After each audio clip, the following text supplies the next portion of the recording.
Salve, irmãos, com a graça do nosso Senhor Jesus Cristo. Estamos aqui para mais uma aula da Escola Dominical. Hoje nós vamos ver questões a respeito da autoridade papal. Nós vamos ver um breve período da história em que o conciliarismo, o mesmo sistema de governo que é a nossa Igreja Presbiteriana do Brasil, foi instituído na Igreja, no curto período de tempo da Igreja medieval, mas existiu, e ver como que isso aconteceu e por que que ele surgiu e como que ele deixou de ser da igreja. Vou, então, compartilhar minha tela. Aí está com os irmãos agora. História da igreja, nós vamos falar a respeito de autoridades. Algo muito importante que surgiu na Idade Média será discutido agora, que é justamente a questão da autoridade papal, que não era uma realidade na igreja medieval. Nós vimos até agora, nas aulas que nós estamos assistindo, que essa questão da autoridade papal ela vem ganhando forças, é uma luta, as coisas vêm acontecendo. A igreja nunca olhou para Pedro como sendo aquele que trouxe, sobre quem estava a autoridade. Nós vimos a questão de Roma, porque a cidade de Roma era a principal cidade, por isso que o bispo de lá de Roma passou a ser o principal bispo, mas as coisas foram acontecendo, foram caminhando, e hoje nós vamos ver essa questão final aí com relação à autoridade papal. O papado, ele enfrentou diversos desafios dentro da própria igreja, não foi algo deliberado, algo que foi simplesmente absorvido pela igreja. Não, existiram diversos desafios para essa questão do papado, o que fez com que fosse se adaptando às necessidades da igreja conforme o tempo ia passando. E isso, essas questões de disputa pela pura autoridade, acabou trazendo diversos problemas, não só para a igreja, mas também para a sociedade como um todo. E é isso que nós vamos ver hoje. Antes de nós começarmos, então, vamos aos nossos textos bíblicos que irão nos dirigir neste estudo de hoje. Então, Lucas diz: suscitaram também entre si uma discussão sobre qual deles parecia ser o maior. Mas Jesus lhes disse: os reis dos povos dominam sobre eles, e os que exercem autoridade são chamados benfeitores. Mas vós não sois assim. Pelo contrário, o maior entre vós seja como o menor, e aquele que dirige seja como o que serve. Pois qual é maior, quem está à mesa ou quem serve? Porventura, não é quem está à mesa? Pois no meio de vós eu sou como quem serve. Mostrando as questões de autoridade, aí como ele veio, Jesus se esvazia da sua autoridade para poder servir a igreja, e ele passa a ser exemplo, então, justamente deste comportamento, para que nós possamos aprender com ele, ser manso e humilde, assim como foi o nosso mestre. Por isso que João 13, de 1 a 16, vai tratar daquela passagem de lavagem dos pés dos discípulos. Então, Jesus se reúne diante lá dos seus discípulos após o diabo entrar em Judas e instigar o coração dele para fazer o que ele tinha que fazer. Então, Jesus, naquele momento, ele se tira suas vestes, cinge o lombo para poder, e com uma bacia, ele sai lavando os pés dos discípulos. E os discípulos não entendem o que ele está fazendo. Os discípulos não estão compreendendo como que um mestre pode se ajoelhar diante deles para lavar os pés. Esse daí, o lavar o pé era a coisa mais baixa, para se fazer, principalmente para um mestre. Então, eles estão confusos do que está acontecendo. Para eles, o mestre deve ser servido. É muito interessante como essa cultura judaica traz a ideia de status, no sentido de que se a pessoa tem muito dinheiro, significa que ela foi abençoada por Deus. E Jesus Cristo vem como humilde, sem ter onde reclinar a cabeça, vem de maneira simples. E ele ali, que vem para entregar a sua vida por amor de nós. Então, o que confunde completamente a cabeça dos discípulos, porque para eles, ele é o mestre, Quem aspirava a ser mestre e aspirava a ter um status quo na sociedade. Ele queria ser reconhecido pelas pessoas, é assim ainda hoje, né? Todo mundo que tem algum tipo de autoridade, ele tem certos privilégios e ele não abre mão desses privilégios. A gente pode ver na nossa política, dificilmente você consegue resolver alguma coisa justamente porque aqueles que têm benefícios não querem abrir mão dos seus benefícios. E aqui Jesus, então, ele dá uma demonstração de como que isso deve funcionar na igreja, e como que a igreja deve entender que nós estamos aqui para servir e não para ser servido. Então, Jesus deixa o exemplo de grande humildade para nós, grande humildade e de serviço, né? Pois o nosso mestre fez isso e nós devemos imitar o nosso mestre. Então, Jesus nos ensina a humildade e o serviço, e não o poder e a autoridade. Então, dentro da igreja, nas coisas concernentes à igreja, e eu estendo para nossa vida fora da igreja, nossa vida como um todo, a vida do cristão, não é uma vida de autoridade, de poder, mas é uma vida de humildade e serviço. Mas, infelizmente, a gente vê isso dentro da igreja, né? Oficiais que lutam, diáconos querendo ser presbíteros como se fosse um cargo superior, né? E outras coisas mais dentro que você consegue perceber dentro da igreja, mas isso acontece quando a pessoa se afasta já da palavra de Deus e não compreende exatamente aquilo que Jesus veio ensinar. E isso nós vamos ver na aula de hoje, né? Como que isso influenciou a ideia do Papa, né? A ideia de um Papa ou outras formas de governo que seja, como que isso pode ser, como a visão humana de autoridade pode prejudicar aquilo que Jesus ensinou. Então, sobre o episcopado, a questão de exercer algum ofício dentro da igreja, em 1 Timóteo 3, de 1 a 16, nós temos a questão do episcopado e do diaconato, né? Então, aquele que exerce algum tipo de serviço dentro da igreja, tem algumas instruções que Paulo deixa para o seu povo, para a igreja. E dentre elas está que ele deve ser irrepreensível, né, de uma boa conduta. Ele deve ser esposo de uma só mulher, deve ser temperante, sóbrio, modesto, né, não se gaba diante dos outros do que ele é capaz de fazer, deve ser hospitaleiro, sempre pronto a poder receber pessoas na sua casa, auxiliar as pessoas que batem à sua porta com necessidade, deve ser apto para ensinar, ou, né, disposto a ensinar, ter conhecimento para ensinar.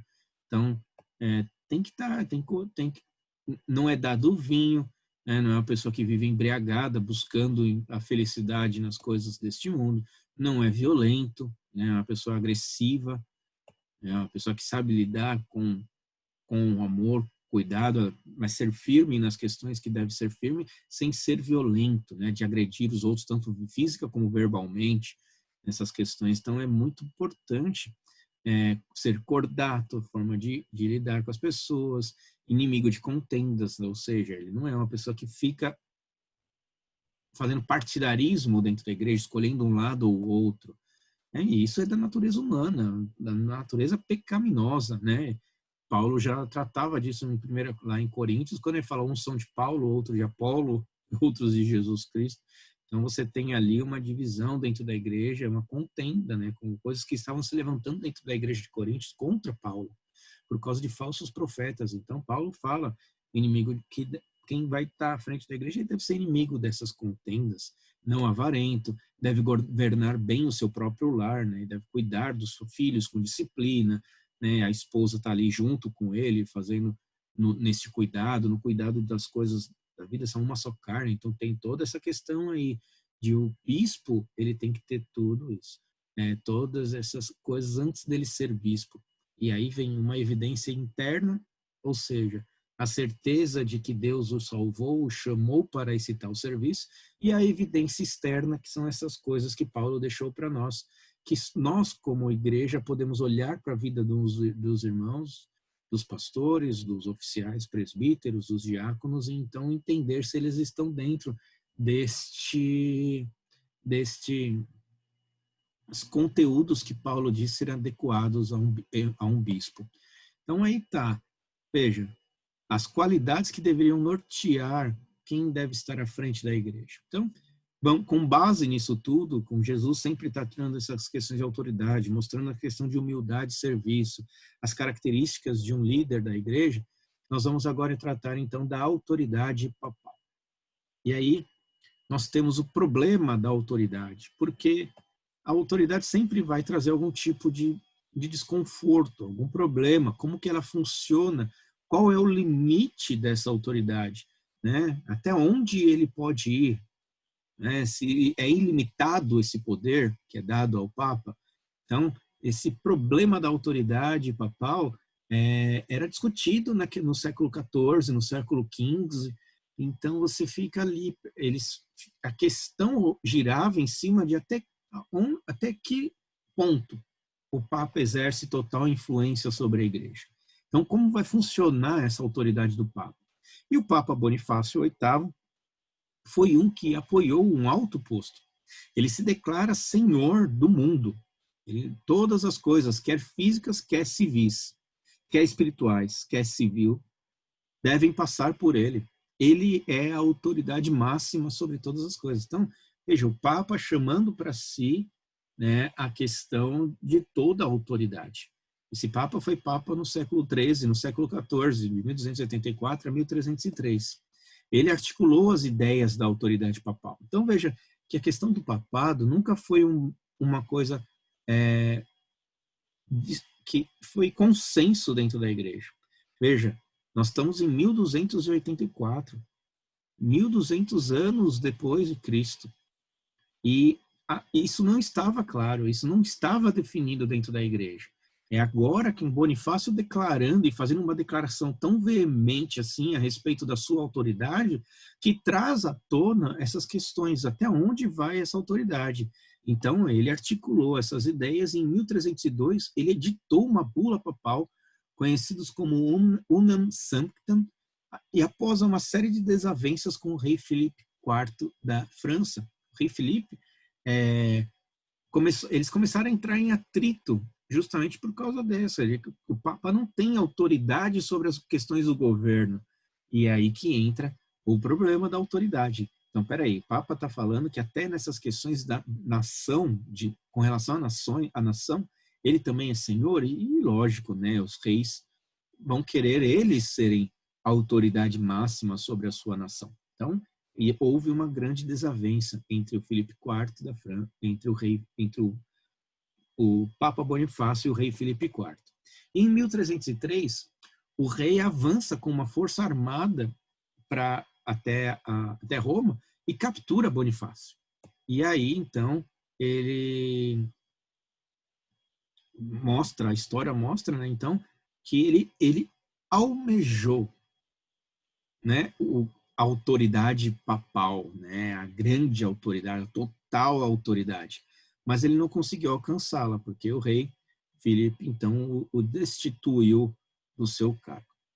E, então, o problema não é só até onde vai esse poder, mas é uma questão de caráter do poder papal, né? O que significa isso? O que significa ser o Papa? Então, alguns diziam que somente Deus estava acima do Papa. Então, veja a questão do caráter. Então, essa declaração de que somente Deus estava acima do Papa coloca o Papa na condição em que Bonifácio havia dito. Qual é? Que todas as coisas, então, do mundo, seja quer espirituais, quer civis, estão debaixo da autoridade dele.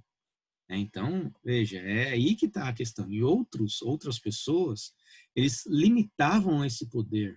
Eles não davam todo esse poder ao Papa, dizendo que o Papa deveria prestar contas a outras instituições, que o Papa não era livre, que o Papa não era autoridade máxima. Veja, nós estamos no século XIII, finalzinho do século XIII, nós estamos no começo do século XIV, e nós estamos discutindo questões do caráter do poder papal. Então, o que fica claro para a gente é que essa ideia do papado, ela é uma ideia nova, uma ideia que ela começa a ser discutida agora. Até onde vai e qual é esse poder? E isso a gente começa a entender por que a reforma teve tanto valor assim no século XV, no século XVI. né? E já começou aqui. Aqui no século XIV, no século XV, né, um pouquinho mais para frente, nós vamos ter aí questões importantes, como John Huss aparecendo e também já mostrando sua total repugnância a certas questões que a igreja estava tomando. Então, veja, não é porque a reforma surgiu do nada com Lutero, não. Sempre, durante toda a história, nós estamos vendo reformas acontecendo. O que são as reformas? A igreja sai do caminho, aparece alguém que traz ela de volta para o caminho. A igreja sai do caminho, aparece alguém que traz ela de volta para o caminho. E aqui nós estamos discutindo a autoridade. Então o negócio chegou num limite total, mais amplo, um limite mais que vai além da nossa compreensão. Então outras pessoas estavam falando que o Papa não deveria ter todo este direito, todo este poder. E havia ainda aqueles que estavam preocupados como seria eleito um Papa, né? Como poderiam remover um papa que abusasse de seus poderes? E se o Papa se tornasse um herege e começasse a ensinar heresias? Alguns diziam, então, que a partir do momento que ele começa a anunciar heresias, ele mesmo se destituiu do caso, mas veja, do papado. Mas veja como é uma questão muito difícil, questões abstratas, difíceis. Veja, nós estamos tentando prever. E aqui nós estamos falando, quem está discutindo isso, né, esses que estavam preocupados como seria eleito, como poderiam remover um papa, é o que fica conhecido como advogados canônicos. Então, são pessoas que estão lendo a Bíblia e que estão olhando para o que está acontecendo e estão querendo entender como essas coisas irão funcionar para que o dia que surgir esse problema, eles possam então resolver isso daí. E o problema surge, né, e isso vai surgir logo em seguida, que vem o papado duplo, né? O papado de Avignon e o cisma no Ocidente. Então, a corte papal ela é transferida para a França. Então, o Papa Clemente, já no século XIV, depois de Bonifácio, mudou a sede papal de Roma para a França. Então, aí, veja, nós estamos tendo um problema de autoridade, onde um rei destitui um papa, e agora é eleito um papa francês, e esse papa é encaminhado para a França. Então, deixa de ser a Roma o centro da igreja, e a França passa a ser o centro da igreja. E isso foi um terrível choque para a cristandade, pois Roma era o centro de todo o mundo, né? Então, de repente, sempre foi Roma a igreja principal por causa do tamanho da cidade. Só que Roma já perdeu o seu auge, passou o auge. A França já estava muito envolvida em outras questões, outros lugares, como a Inglaterra também, surgem neste ambiente de nação aí mais poderosa.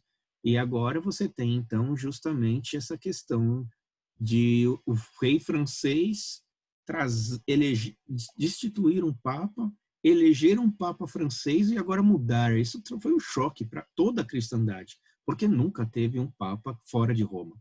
Então, esse papa passou 70 anos na França, quase 70 anos, aproximadamente 70 anos. E esse período ficou conhecido como o cativeiro babilônico da igreja, né? Porque para você ver como foi um horror essa mudança de lugar de Roma ser o centro para a França, e a ponto de todos lá na época, né, de ficar conhecido como um cativeiro. O cativeiro babilônico foram 70 anos, e foi 70 anos que o papado, né, ficou nas mãos dos franceses, né? E esse período foi marcado por grande corrupção. E muitos acreditavam que os franceses estavam influenciando nas questões eclesiásticas. A partir do momento que um rei destitui um papa em Roma, institui um novo papa, um papa francês. Então, veja, um rei francês destitui o papa. E em seguida é nomeado um papa francês. E esse papa, então, muda-se para a França. Veja, a gente já está vendo a influência, né, de poderes querendo assumir o controle sobre toda a Europa. Então, muitos acreditam que os franceses estavam influenciando nessas questões eclesiásticas. Veja, já não é uma questão bíblica. Nós não estamos falando de homens que estão abrindo as escrituras e tentando resolver o problema. Nós estamos falando de poderes e autoridades que estão querendo discutir quem vai ficar com total poder. É isso que está sendo decidido aqui. O Papa já abdicou da sua tarefa de compromisso com Deus para cuidar do compromisso das nações, para tentar administrar o mundo. Então, nós já estamos vendo a igreja saindo novamente do seu caminho. Já vimos isso com Bonifácio, agora estamos vendo aqui com o rei da França. Só que em 1377, Gregório XI retornou à corte papal a Roma. Quando Gregório morreu, começa uma nova disputa para saber quem seria o Papa entre os cardeais franceses e italianos. Então, veja, olha o quadro que está se formando. O Papa sempre esteve em Roma, mas teve um Papa na França. E agora, os cardeais, né, que são o alto escalão da igreja, eles agora vão eleger um novo Papa. Só que você tem lá os cardeais franceses, que são fortes, porque já foi lá na França o centro do papado, e os italianos também querendo nomear. E aí, o que acontece? Um italiano foi eleito. E então, como que os franceses reagem? Eles elegeram um outro Papa, e um Papa francês. Então, nós estamos falando de um período da história, da Idade Média, no século XIV, em que houve 2 papas. Então, olha, a questão não era tão clara, essa questão do Papa ser o senhor da igreja, ser a maior autoridade da igreja, que eles estão disputando entre si. Então, nós temos agora 2 papas, um italiano e um francês. Um período histórico, né, que existiu 2 papas e as nações teriam que decidir qual seria o papa que elas seguiriam. Então, imagina você lá vivendo naquela época e você tem 2 papas. E qual é o papa, então, ao qual você vai dar ouvidos com relação às questões eclesiásticas? E isso ficou aberto, a nação teria que escolher. Mas você consegue imaginar os problemas que isso causaria? Então, vamos ver. Acaba acontecendo um grande cisma, né? As consequências por causa da existência de 2 papas foi um problema assim catastrófico, né? Se uma nação escolhia o Papa francês, o Papa italiano então excomungava aquela nação. Então, se lá na Holanda, a Holanda fala assim, não, nós vamos seguir o Papa italiano. O que a França fazia? Excomungava a Holanda. Se a Inglaterra escolhia isso nunca ia acontecer. Da Inglaterra escolher o Papa francês, né, hipoteticamente, o que ia acontecer? O Papa italiano, o Papa de Roma, iria excomungar a Inglaterra. E foi o que aconteceu. Chegou um determinado momento que estava todo mundo excomungado. A Europa toda excomungada, né? Porque um Papa ou outro acabou excomungando. Então, isso causou uma grande consternação, um grande problema, né? Imagina você vivendo isso, você não sabe se você está com o Papa certo, se está com o Papa errado, né? Quem é que possuía a verdadeira, quem era a autoridade da igreja, o Papa da França, o Papa da... Então, o próprio povo comum, o cristão comum, ele começa a ficar em dúvida, né? Então vai ter rachas dentro da igreja. Uma parte vai achar que é o Papa da Itália, outra parte vai achar que é o Papa da França, e fica essa briga interminável, né? Quem estava ministrando os verdadeiros sacramentos? Porque você começa a perguntar, bom, se a França, eu sou inglês, e a Inglaterra escolheu pelo Papa francês, mas eu acho que o Papa verdadeiro é o italiano. Só que agora, esses papas que estão esses padres que estão com o Papa francês, eles estão administrando um sacramento que seja verdadeiro, que seja real, né? Qual era a igreja verdadeira? Já não se sabe mais. Essa é a confusão que causou na cabeça dessas pessoas. Então, há uma grande divisão. E aí chega, então, o momento da história que vem a via concessiones, ou seja, o caminho da renúncia. Então, foram 30 anos de divisão, até 1409. Nós estamos no século XV, nós estamos pertinho da reforma. Então, 1409, no Concílio de Pisa, ficou resolvido que ambos os papas deveriam renunciar. Então, junta-se faz um concílio, junta-se os padres, os arcebispos, os bispos, os cardeais, junta todo mundo lá e vamos resolver esse problema. E qual a única forma de se resolver isso? Os 2 papas precisam renunciar, os 2. E assim, nós elegeríamos um novo papa para unir a igreja novamente. O que aconteceu? Bom, a ideia é boa, né? É uma boa sugestão.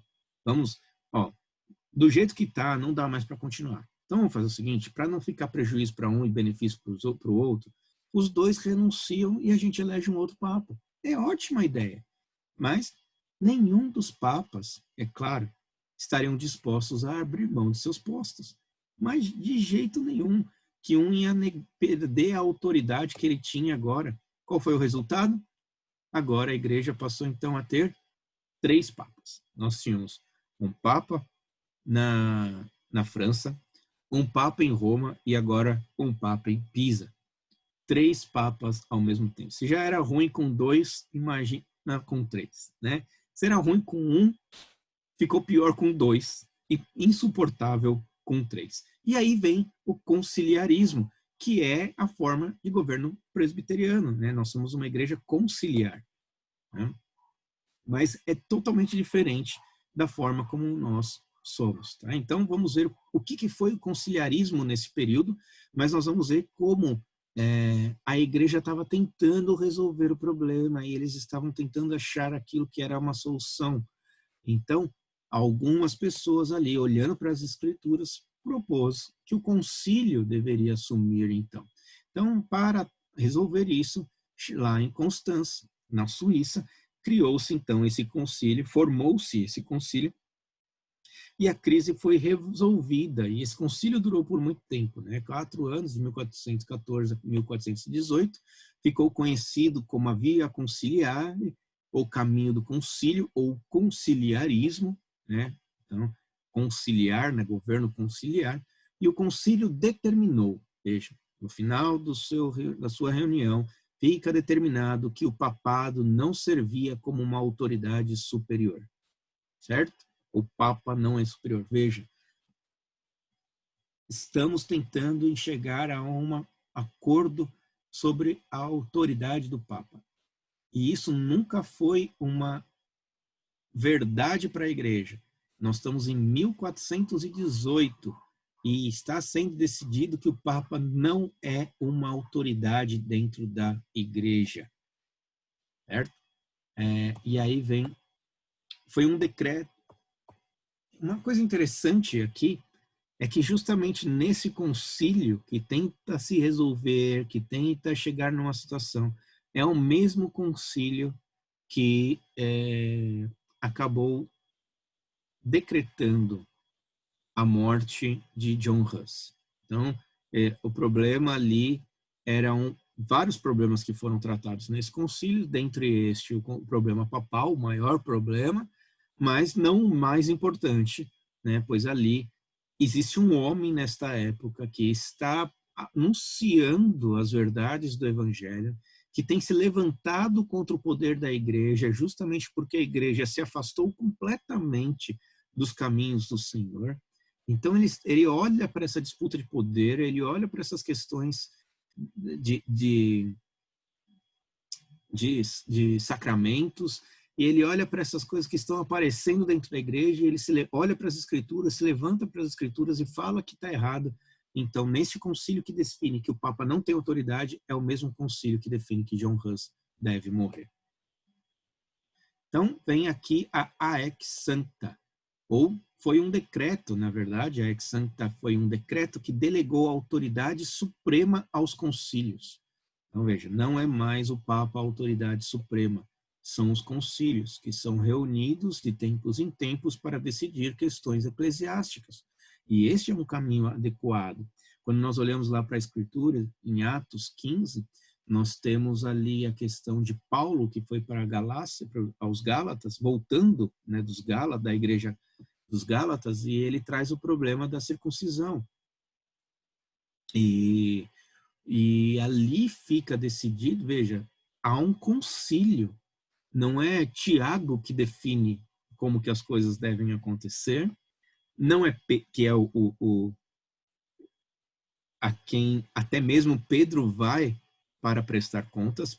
Pedro presta contas a Tiago, Paulo vai prestar contas. Quem está presidindo esse concílio é Tiago.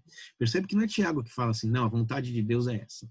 Não é Pedro que fala, não, a vontade de Deus é essa. Eles se reúnem, eles discutem, eles estudam as escrituras e depois de muito deliberar, eles chegam então com uma resposta. Então, Tiago, ele é como se fosse um presidente, presidindo ali esse concílio. E aqui nós temos novamente o concílio acontecendo, onde este concílio, então, que deve ser reunido para resolver problemas que nem Atos 15 estava reunido, agora ele é a autoridade máxima, como foi em Atos 15. A autoridade do concílio agora provinha de Cristo, e não mais do Papa. Para resolver os problemas, nós vamos ter que estudar as Escrituras, entender o que ela quer nos dizer. E assim, de compreensão do que Deus deseja, nós então vamos tomar decisões. E aqui, então, a decisão fica em cima do concílio. Assim, a autoridade do Papa vinha não de Cristo, mas do concílio. Então, há um período na história em que foi tirado todo o poder do Papa na Igreja Católica. Né? E você vê, eles estavam indo no caminho certo. O Papa seria dependente dos concílios em toda e qualquer decisão que ele fosse tomar. E isso ficou conhecido como decreto de frequência, ou decreto de frequência. Constantemente o Papa, então, de 10 em 10 anos, o Papa tinha que se reunir com o concílio para poder, então, tomar as decisões difíceis. E isso mudou radicalmente como que o caráter da Igreja Católica. Então, o que está acontecendo é que, veja, eles estavam se desviando lentamente, mas se desviando, até chegar um determinado momento no século XIII em que há declaradamente que o Papa deve exercer autoridade total. E aqui, então, resolve-se o problema. Então, começa a ter autoridade, muitas pessoas têm interesse, tiveram 3 papas ao mesmo tempo, e agora caem os papas, o papa aparece como uma figura ali, mais dependente, não mais autoritária, não mais o Deus na terra, né? Não mais o intercessor entre Deus e os homens, mas ali agora com uma autoridade sujeita aos concílios que devem tomar as decisões com as questões eclesiásticas. Então, qual foi a resolução? O concílio usou de sua autoridade para depor os 3 papas e eleger um novo papa. E isso funcionou muito bem, porque até o mesmo povo, né, que estava preocupado já com questões de a quem eles prestavam contas, quem que aceitaram isso. E a Europa, então, no seu todo, aceitou a ideia conciliar e aceitou este novo papa, e os papas foram enfraquecidos de autoridade. Né? Aqueles 3 papas perderam sua autoridade e abandonaram os seus clamores, ou seja, seus clamores de total poder sobre a igreja. Né? Então, chegamos no Concílio da Basileia. O que foi o Concílio da Basileia? O Concílio da Basileia marca o declínio do conciliarismo. Então, as coisas estavam boas, né? Pareciam que ia melhorar.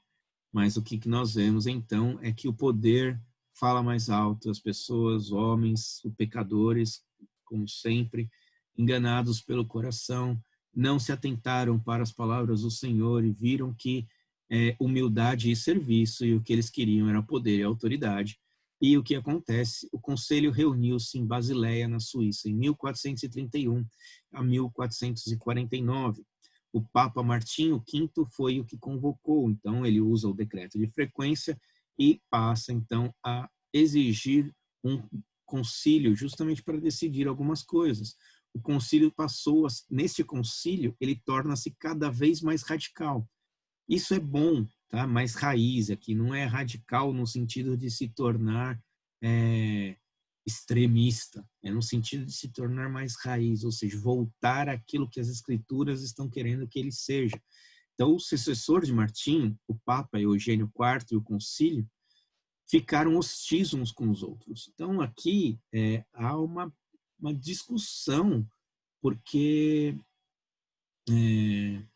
após Martinho sair e esse Papa Eugênio assumir, ele está querendo reaver aquele poder que os papas tinham antes do conciliarismo.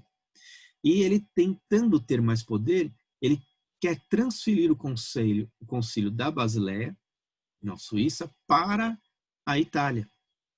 E aí o que acontece? Aqueles bispos, os cardeais que são da Itália, preferem ficar na Itália do que ficar ali na Basileia. Então, eles vão para lá. E o que, que nós temos? Uma divisão do concílio. O concílio perde a sua força. Há uma discussão com relação a quem, e quem foi que causou isso? O Papa. E alguns membros do concílio começaram a apoiar Eugênio. E Eugênio volta, então, a ganhar poderes dentro desse concílio. E os que foram contra e ficaram na Basileia se tornaram cada vez mais radicais e tentaram depor Eugênio e eleger outro papa. Só que ninguém aguentava mais essa ideia de ter que eleger outro papa. Já não dá mais para ficar com esse negócio, põe papa, tira papa, põe papa, 3 papas, 2 papas, né? Um papa que não vai dar certo. E cansado de tantas mudanças, os católicos acabaram se desiludindo com o conciliarismo. E aí o que, que acontece? Mesmo com a continuação do concílio da Basileia, ele foi ficando cada vez mais fraco, pois há um outro concílio acontecendo na Itália. Isso deu abertura para que o Papa pudesse, então, restaurar o seu poder. E aí nós temos o Concílio de Florença. Este concílio foi dirigido pelo Papa Eugênio e foi onde cresceu a sua influência cada vez mais. O concílio entrou em negociações para reunir as igrejas, e uma coisa importante desse concílio é que eles tentaram unir a igreja do Ocidente e do Oriente. Lembra que nós estudamos do grande cisma, que foi quando a igreja cristã passou a ser caracterizada como 2 igrejas, uma igreja do Oriente e uma igreja do Ocidente, onde lá você tinha os seus papas, né? Você tinha os seus czares, né? E aqui você tem os seus papas. E agora, mas o que está acontecendo? Por que, que ele quase conseguiu? Né? Alguns vão declarar aí o poder do Papa, tá vendo? O Papa tem autoridade até mesmo para fazer milagre e unir a igreja novamente, quase uniu a igreja novamente. Mas o que está acontecendo? A igreja de Constantinopla, isso daqui é 10 anos antes da igreja cair e os turcos tomarem a cidade. E então eles já estavam enfraquecidos, a cidade já estava sofrendo. E essa tentativa de unir as 2 igrejas é uma tentativa da igreja do Oriente de conseguir o apoio da Europa para poder expulsar os turcos do seu território. Então o Papa, na verdade, ele não quase conseguiu. Na verdade, a Igreja do Oriente quase conseguiu o apoio da Europa para lutar contra os turcos, mas isso não foi até o fim. Foi nesse concílio que oficialmente também, além desse, né, de unir as 2 igrejas, foi nesse concílio que se declarou os 7 sacramentos.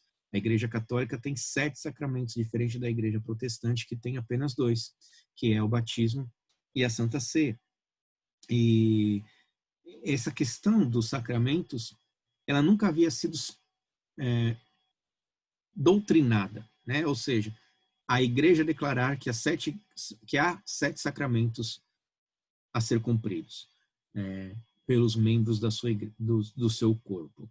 E isso nunca foi um consenso. Então, sempre teve uns que acreditavam em 2, outros que acreditavam em 4, outros que acreditavam em 7, outros que acreditavam. Então, essa questão ainda não havia sido discutida, mas, por causa do Papa que estava no controle, como ele era adepto desse tipo de pensamento, declarou-se, então, os 7 sacramentos da Igreja Católica neste concílio. A crença não era nova, vinha de antes de Pedro Lombardo, então, se a gente poder ver já o tempo aí como essa ideia já estava se propagando, porém não era uma igreja aceita até este concílio, somente esse concílio, então, que declarou. Então, como que fica o domínio papal? Né? O domínio papal. O Concílio de Florença deixou claro que os concílios estariam sujeitos ao Papa. Essa foi a principal resolução deste Concílio de Florença. Então, os concílios estariam sujeitos ao Papa. Então, volta novamente o Papa a ser o senhor da igreja. Os concílios poderiam ser convocados somente pelo Papa. Então, ninguém mais poderia fazer isso. Se alguém se levantasse contra o Papa no próximo concílio, ele já seria considerado um herege. Então, os concílios deveriam estar diretamente debaixo da jurisdição do Papa. Os decretos dos concílios poderiam apenas ser vinculados se recebessem a aprovação do Papa. Então, mesmo que os homens estivessem certos de acordo com as Escrituras, se o Papa não concordasse, aquilo não poderia virar doutrina da Igreja. E aí, o conciliarismo, então, acabou com o Papa estabelecendo poder absoluto sobre os assuntos eclesiásticos. Veja, isso veio de quando? O Concílio de Florença começa, então, vou voltar aqui na data que me fugiu, eu não coloquei a data. Bom, esse Papa Eugênio foi quem declarou. Então, foi ali perto de 1410, por aí, em que houve este concílio. Então, esse concílio acaba declarando o poder papal. Então, veja por que Lutero se levanta contra o Papa. Não é porque ele é cismado com o Papa, não é porque ele prefere, né, que outro Papa não é esse Papa. A questão é que isso não é uma coisa que era para ser assim. Na Bíblia nunca colocou essa autoridade sobre um único homem, a não ser Jesus Cristo, o nosso mestre. Então é ele que é intercessor entre nós e Deus, nunca um homem. E o Papa está se colocando no lugar de Deus, no lugar de Cristo. E ao se colocar no lugar de Cristo, vêm então os reformadores e dizem o quê? Ele é o anticristo, porque ele está se assentando no trono que pertence ao Senhor. Então nós temos aí problemas doutrinários sérios que foram constituídos justamente porque homens estavam sedentos de poder e autoridade. Percebemos então que o papado foi um problema em toda a Idade Média. Ele é um problema para a igreja, um problema para o Estado e um problema para a sociedade. Em todas as aulas que nós vimos até aqui, nós estamos vendo que eles estão causando problemas em vez de trazendo soluções. Há algumas resoluções muito boas que vieram por parte dos papas, mas a grande maioria foi problema tanto para a igreja, quanto para o Estado, quanto para a sociedade. Ele agride as três áreas, né, e traz problemas enormes para esse período. O conciliarismo, então, surge justamente nesse período como uma solução. E ele tentou resolver o problema, mas durou pouco tempo. Não estava consolidado ainda as coisas como funcionaram, e o Papa agiu de uma maneira articulada ali, bem sábio, né, para fazer o mal e para adquirir poder e autoridade. Em tudo, porém, o que nós podemos perceber é que foi abandonado a principal autoridade. Então, a autoridade das Escrituras e a autoridade de Cristo e o dever de servir e não o desejo de poder. Então, eles abandonam a Escritura, abandonam o desejo de servir, em vez de abandonar o desejo de poder. Esse, então, é a nossa aula, e possamos ver como o papado é uma questão muito nova aos nossos olhos, assim, quando a gente olha para esse período de existência da igreja, ele tem o papado é um pouco mais velho do que a reforma protestante. Tanto o papado como os sacramentos. E assim, nós passamos a conhecer um pouquinho mais da nossa história, podemos entender também que nós podemos estar discutindo, às vezes, questões dentro da igreja, que é mais questões de poder e autoridade do que de serviço e humildade, e que a gente possa aprender com a história para não vir a pecar contra o nosso Deus. Irmãos, é isso. Espero que gostem. Qualquer dúvida, podem deixar suas perguntas aí embaixo, que eu, com prazer, irei responder uma por uma. Que Deus os abençoe e até a próxima.